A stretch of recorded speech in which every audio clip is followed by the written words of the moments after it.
अस्सलाम वालेकुम फ्रेंड्स, उम्मीद है कि आप सब खैरियत से होंगे। तो फ्रेंड्स, आज मैं आप लोगों को जो नुस्खा बता रही हूँ ये बहुत आसान है और बहुत ज़्यादा फ़ायदेमंद भी है।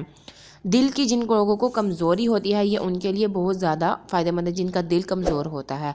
तो नुस्खा जानने से पहले आप लोग हमारे चैनल को सब्सक्राइब कर लीजिए। तो आप लोगों ने क्या करना है, 21 दाने किशमिश के ले लेने हैं।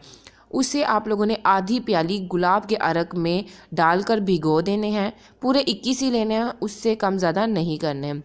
सुबह आप लोगों ने उठकर वो दाने खा लेने हैं और अरके गुलाब को पी लेना है। और आप लोगों ने चंद दिन ये अमल दोहराना है। उसके बाद आप लोगों ने निहार मुंह आंवले या सेब का मरब्बा निहार मुंह आप लोगों ने खाना। ये भी आप लोगों के दिल को बहुत ज़्यादा मजबूत करेगा और जो कमज़ोरी होगी दिल की उसको भी दूर करेगा।